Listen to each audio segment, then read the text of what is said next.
they're picking them up and laying them down. They're running for their life. And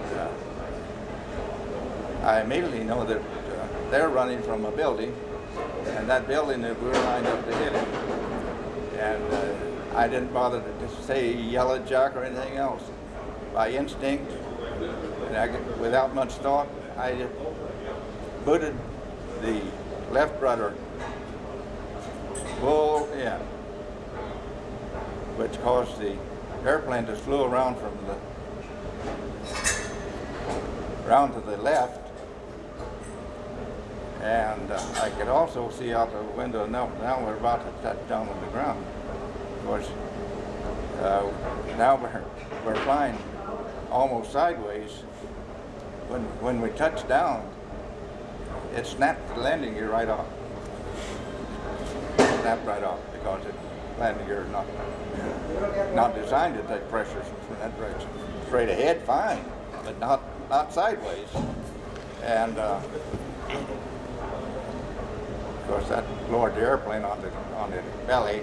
The outside propellers now are good engines. Number 1 and number 4, the propellers now hit the blades are hitting the ground, and they both snap off. We slid on that ice for it seemed like for a long, long time. We came to a stop. The fuselage was broken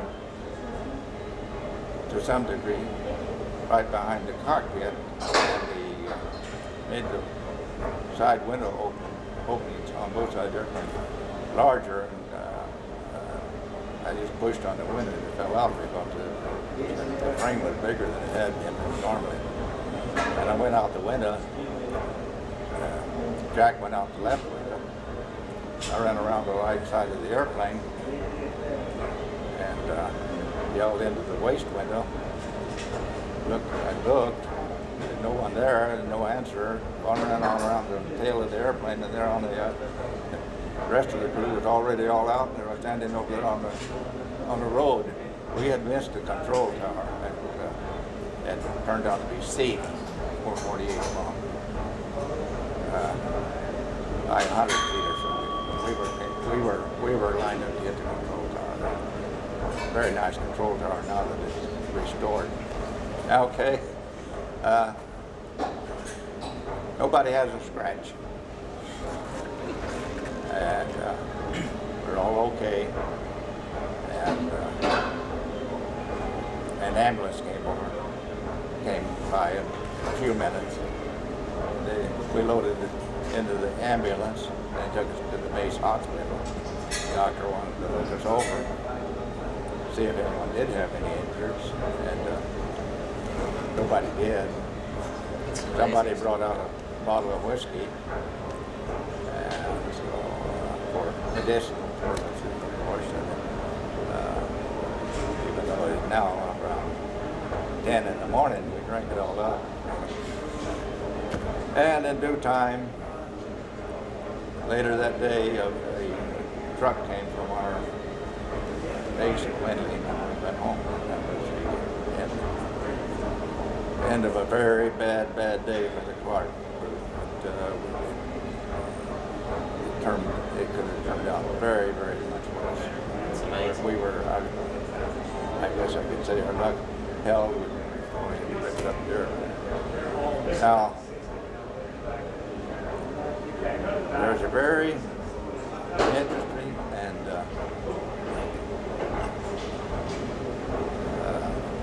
sequence to that story that occurred long after the war. And I think I will continue, if it's all right with you all. Okay. In 1997, the 2nd Air Division Association convention was in California.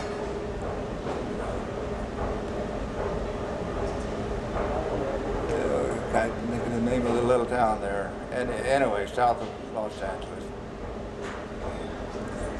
And I was elected president of the 2nd Air Division Association. There was a someone selling books at a table in the lobby of British Normal, and Maxine, my wife, bought me a copy of a book written by Steve Snelling. Steve works for the Eastern Daily Press in Norwich, the newspaper, and he had written a book about relationship between the Brits and the Yanks during the wartime. That was mainly what the book was about, and a very interesting and a good book. But he had devoted one chapter to photographs of various B-24s that had had crashed, landing for one reason or another. And I was looking through the book, and lo and behold, on the top of page 125 was a B-24 laying there, crunched up, laying on his belly, and a salvage crew was salvaging what they could of it. And I immediately recognized it as the B-24 we had left at Seething at the 48th Bomb Group. So I wrote to Steve Snelling, and back up just a bit. Underneath the this B-24, it said, and another B-24 that comes to grief, and that's all it said. There's nothing more said about it. Obviously, he didn't know what had happened. So I wrote him and told him exactly what happened to that B-24, and inquired, where did you get that photograph? Because I had no photograph of that. And he replied, thanked me for the information, and he told me that he had received that photograph from Mrs. Patricia Everson. Patricia Everson was a volunteer who worked at the control tower at Seething, because the control tower had been refurbished, restored, and was now a museum, a monument to the 448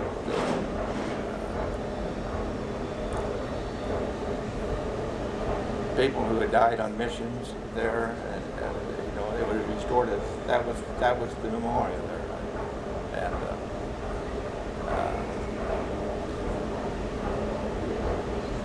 so I wrote to Steve Snelling, gave me her address. I wrote to her and asked her if she would send me a copy of that picture. And she wrote back, yes, she could. And she had other pictures of the airplane also. She was in those. And I said, in the meantime,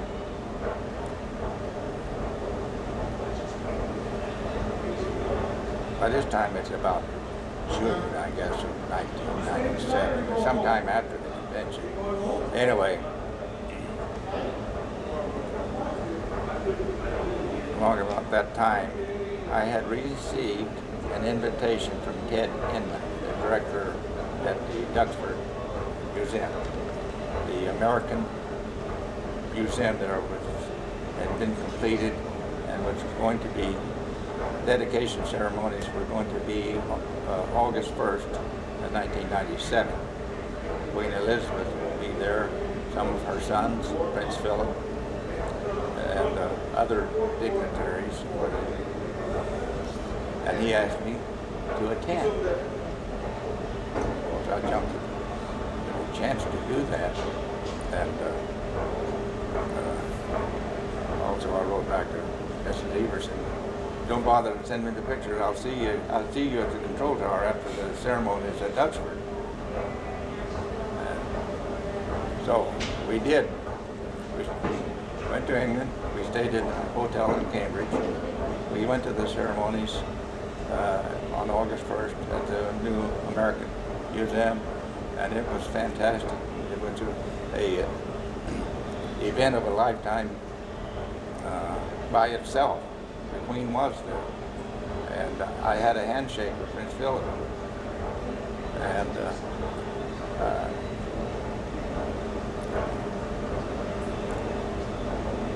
Queen Elizabeth mingled with the crowd in front of the museum after she made her speech, and she spoke to Maxine. So this is, you know, here we do dummies from Oklahoma. We are conversing with the highest royalty in the British Isles. I mean, we're ecstatic. But that's just part of the story. On previous occasions when we had been in England, we had stayed with some friends in East Durham, which is near about 5 miles away from the old 397 bomb. Remember this in 1997. These folks are Marjorie and Raymond Mackey. Well, after the ceremony, the following morning after the ceremony, they drove down to Cambridge and picked us up there, and we went to their home. Now, we have stayed with them before, and we're quite comfortable there. They're very gracious hosts. And the 3rd of August was a Sunday, so the restored control tower as seating would be open for public, and we had plans. We would drive over there, and I would see Mrs. Everson there, which is what happened. And, so when we arrived at seating, she greeted us there, and of course she gave us a tour of the new control tower, and it was quite impressive. There was a B-24 engine laying by the front door for the starters, photographs and other artifacts all over, you know. And it was just a fantastic job. If you ever going there, have you? No, you haven't. Well, you got a chance to go there. Or Norwich, you know. And so after the tour, I had been looking around, and I'd been up on the control tower, up the stairways, and there's a platform up there. Then I'm looking around, and of course, all the buildings from the wartime are gone. The control tower is standing there alone. And it's hard to get my bearings exactly where we had been. I mean, where we came to a stop. I knew it was just a little bit to the east of the control tower, but I walked out there as near as I could to that very spot where we lived in B-24 in 1945. Looked all around, and that was something to be standing there. By this time, 1997, I'm 75 years old, and we nearly all died there that day. It's quite a feeling. Yeah. And now the young English fellow, Bob, I'd have to look at his last name. I think I will do that. I can find that right quick. Just to give you a heads up though. Yeah. The end of the Oh yeah, here it is, right here. I flipped it right over to Mr. Bob Joram. I guess you pronounce it, but anyway, he had a restored Piper Cub there, an old one, but it was restored in nice condition. It was sitting there near the control tower on display for that, just for that day, and Mrs. Everson asked me to introduce me, and that I had landed here under difficult situations many years before during the war, and you know, told Bob the story, and she asked, he would give me a ride around the airport, which he did. Oh, I was overjoyed because I could look down on this. The airfield is still pretty much intact with the runways, and the long runway had been shortened somewhat. But mainly the runways and taxiways are intact. So we did. We flew around about 30 minutes, and he made 2 or 3 landings on the same runway that we were attempted to land on so long before. It was a great thrill. So that was a sequence to our difficulties on January 10, 1945, on a very pleasant day. Wonderful. Well, thank you very much for that story there. Yeah. Thanks very much. Yeah. Is there anything else you'd like to say? Or? Well, yes. I expect many of the fellows you've interviewed have given you stories of difficult mission and engine shot away and those sort of things. I have a story that's a little bit different. When we returned from a mission that we couldn't land at our own airfield, and we landed at Fighter Air Base somewhere west of London. I never did know exactly where. I can tell you about that. It was sort of interesting. Mission was to, I don't know, I know it was in November. My chapters, see, each chapter of my combat missions are by month.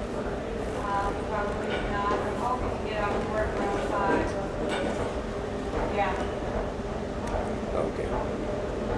The mission was to Aachen, Germany. And due to some confusion, we missed the target with the bombs. And coming back to our airfield at Wendling, fog had closed the airport, so we continued. We were assigned and directed to Benson Airfield, west of London, which was an RAF fighter airplane base. So we arrived there, 30 B-24s, about 300 men. Now this is apparently was a permanent base because their barracks were 2-story masonry buildings.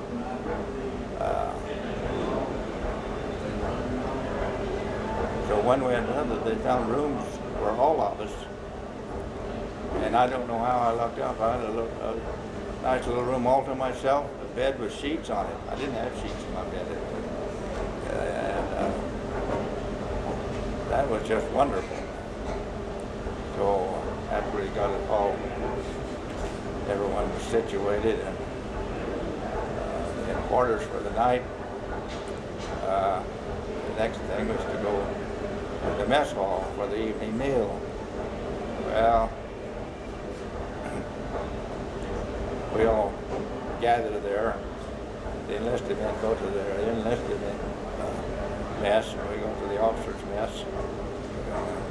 The officers' club is right there, and they offer us something to drink, and fine, that's wonderful.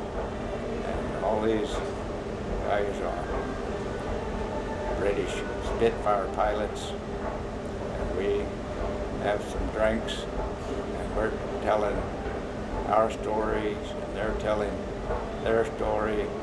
They're British Spitfire pilots, and we envy them so much for the airplanes they fly, the type of flying they do.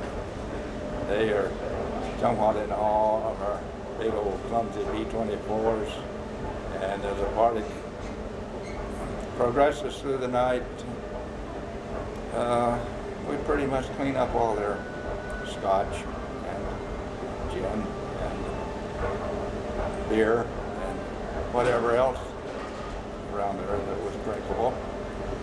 And we're just having a great time.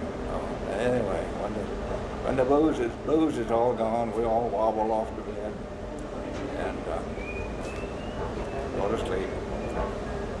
Next morning, I'll wake up to someone knocking on my door. So I called out, "Who's there?" She says, "The maid." Now that just about floors me. These British pilots have got maid service in the morning to come and make up their bed. I thought, they have a wonderful life. So I opened the door, sure enough, it's the maid. And I tell her to wait a minute. I get up, get dressed, and she goes in, cleans up the room, just like this hotel. We have breakfast, and the weather, someone checks the weather back at the Wembley. Still fog in. We can't go. We got to stay there. So we are told to stay by the airplanes all day, because if the weather clears, we want to get up, get out of there, get over to Wembley before the weather closes back in again, you know. So we hang around the airplanes all day long, doing nothing. That evening, we stay another night. Some way, somehow, the Brits have restocked the bar, restocked the mess hall with food. We have a repeat of the previous night's party. Oh, the following day, the weather did clear. We went home. I suspect they were glad to see us go. But I have written here, I shall always marvel at how well we were treated in Cincinnati. That was just tremendous.